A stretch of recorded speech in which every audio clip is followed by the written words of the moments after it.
Leisha Jerry Adams, agus Tatuek Viekonch, Enter.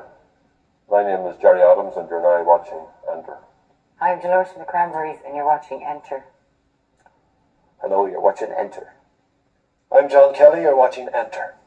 This is Mark from JJ72 and you're watching Enter. You're watching Enter.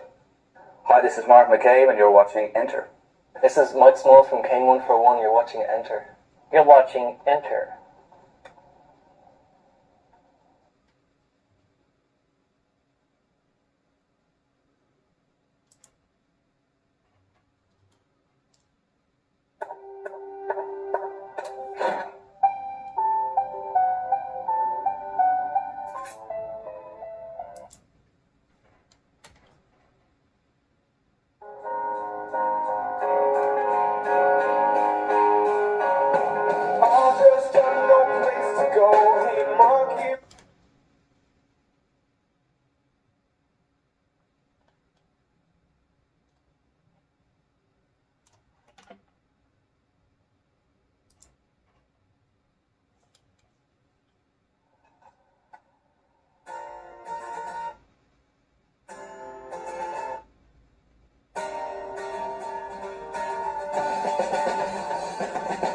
There was a game we used to play. We would hit the town on Friday night, spin that on till Sunday. You don't really know what to expect, I suppose. When we started off in the band, we just, were friends and we wanted to play music and kind of just imagine playing a gig in like a real venue was the start of it, and then imagine having your own demo tape or whatever. And your expectations get higher and higher. Kind of got to the stage where we were massive there at one stage. It was around after the second album, I suppose, we were huge. And it was a bit weird because we're all kind of private people, and like to just do our own thing. And you lose that a bit, and you get a lot of people pointing the finger and kind of going, oh, there's your man or whatever. And you can just find it very hard to get away from that sometimes, and it's very freaky. Been touring. Went home and took about 6 months away from each other and just all went our separate ways and completely got back into our personal lives. And it was really nice, and after about 6 months we kind of started calling each other and said, any news, like, what are you doing? And Dolores had some songs that she'd written and Noel had some bits and pieces that she'd written, and we kind of got together and did a little rehearsal and said how we see how we get on, and it was really nice. That kind of magical feeling was back again. It was like when we first started in the band, so it was kind of, we didn't think the fun could come back into it, but it did, thank God. I was 25 years old, and I joined the Cranberries when I was in 6th year in school in Limerick, and within 6 months we got signed, blah blah blah. Another year later, Lingers number 8 in America. Everybody knows you, and suddenly you're famous, and you're kind of going along going, oh yeah, I'm cool, I can handle it, but inside you're really freaking out because you can't really handle it, and you handle it really well, but eventually it's going to get you. The fact that when you go back to Ireland, Ireland's never going to be the same, and that was my biggest fear, was when I go home, everybody's going to be staring at me, and I don't want that. I want to go home to Ireland and I want it to be the same. I want to head down to the pub with my friends and just be another head. So I didn't come home to Ireland for years. I was kind of afraid to come home.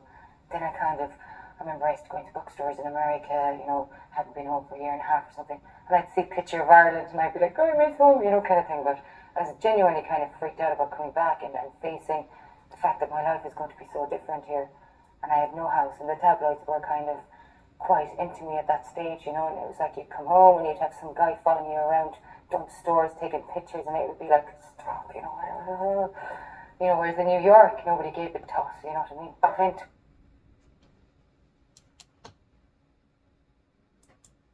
I haven't read it actually, my mom read it, Ferg read it. I wouldn't read it because actually it would probably depress me a lot, because I think I would relate to a lot of it really, Like I heard like stuff like, I don't know if you had it, but they used to have like, when we were kids we used to have boiled pig's head to eat in a big pot, because there's loads of kids in my family and stuff.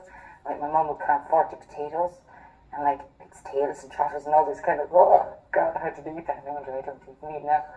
But a lot of it I think I'd probably relate to, and I think it was from what I've heard, it probably was very sad.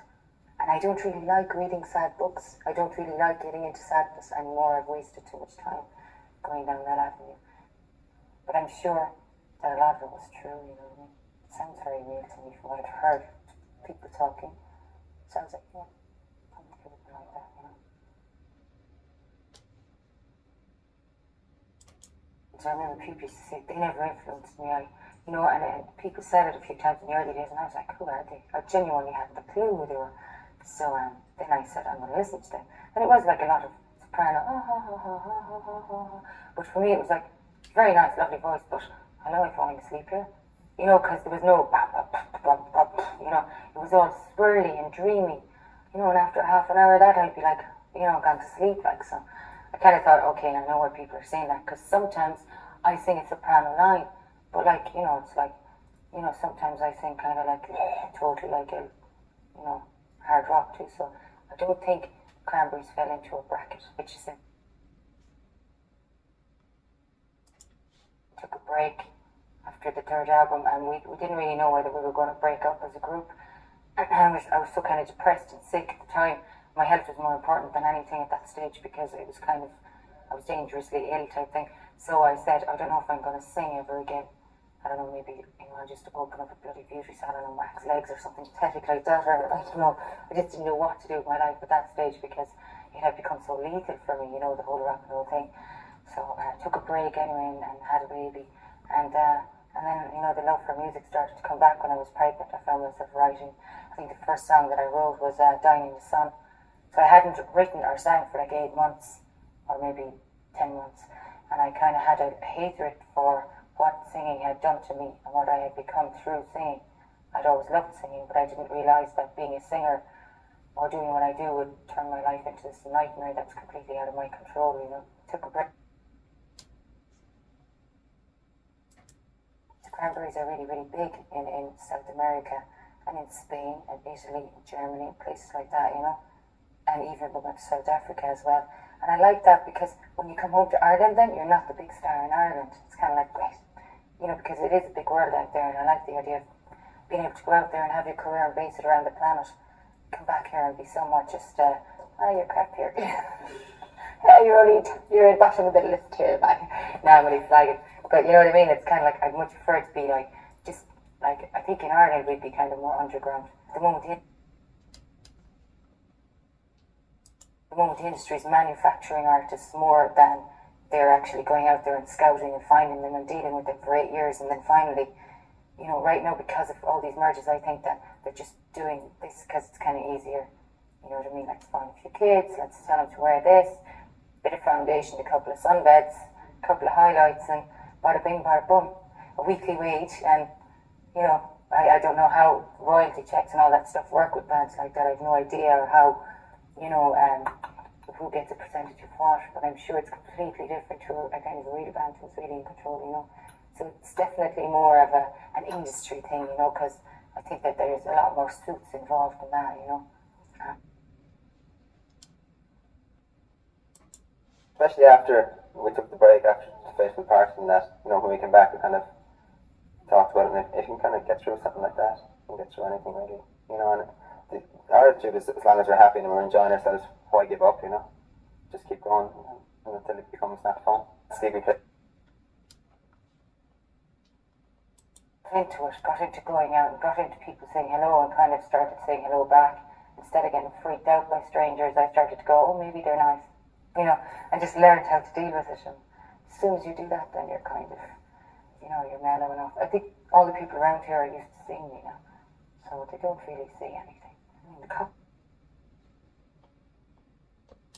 For the first album, I don't think there was any distortion pedal used at all. And then kind of Dolores came in one day and she bought a distortion pedal and said, don't be afraid, try it out, like, you know.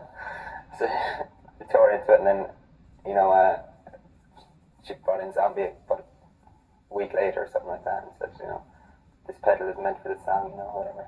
You know, it's like, it has to be powerful. You know, you need that sound to get the power across. So it's just basically, as the song is developed, you know, you have to get a sound to suit the vibe you want. Especially after touring since it began, around 1991, I suppose, we started touring, and we hadn't stopped and it was around 6 years later, and we were kind of just, it was like our time off was spent in the studio recording. So we hadn't really any holidays or anything like that. We just kind of kept going and going all the time, and it had gotten so big at that stage. It was just too much to take. Like, and everyone was just completely freaked out. Needed to get away from the band, and kind of had lost your personal life. It was all the Cranberries. Like, this is Fergal Lord from the Cranberries. This is not Hogan from the Cranberries. There's no, like, the individual was gone. So we kind of just got on top of us really, and we just couldn't take it anymore. We were touring all the time, and it was just kind of, the fun has been out of it. We've gone on the stage going like, it's another gig tonight. You know, and it shouldn't be like that, because, you know, you're supposed to, there's people paying money to come in and see you play. You should be on your top form and really enjoying yourself, and that wasn't there. So we were kind of fooling ourselves and fooling the fans as well. So we said, just stop, let's go home, and there's no point doing it if we're not enjoying it. Like,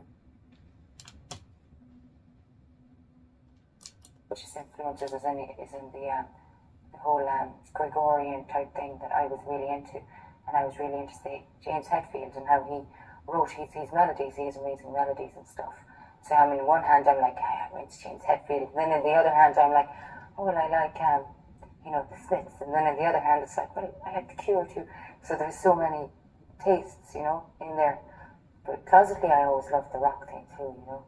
I used to go to a lot of headbanger discos in the local town, you know, because when you're from the country in Ireland, like, there's a massive, like, metal scene, you know.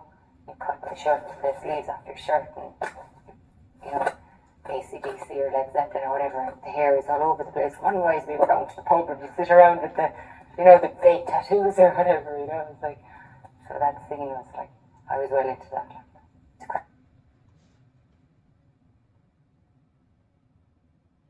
Took a break, you know, had a baby, bada bing, bada bum, and then after a while, singing again. Oops, here I am singing. So then it was kind of genuinely new and fresh, and all the songs were really kind of free, because I wasn't conscious of what the people think and what the media think and blah, blah, blah. I was just like, hey, I like this song, I'm writing it, I don't care. And I kind of got in touch with my own sense of humour and everything. I felt no inhibitions at all, you know, so I think that's why they are saying around that they're both the most free albums. You know, no need to argue and Faithful Departed are more like, I'm being analysed, I'm in the public eye, everybody's staring at me, I'm conscientious of what I'm writing here, you know, kind of thing. So I think, you know, that would be the thing. When I was 20. we played was in the Point, you know, and that was amazing. Because we've been touring for ages, we hadn't played in Ireland in a long time, and we're kind of hearing mad reports from newspapers saying, oh, the Cranberries are shy and this and that, you know, and it's kind of, you know, what's it going to be like? The Dublin gig, we were very apprehensive, and then we went and played, and the fans were just absolutely incredible, and they sang every song and everything. It was just, wow. We weren't expecting that, you know, from what you hear, and what we had heard in the press or whatever. But hopefully it'll be good this time around again now.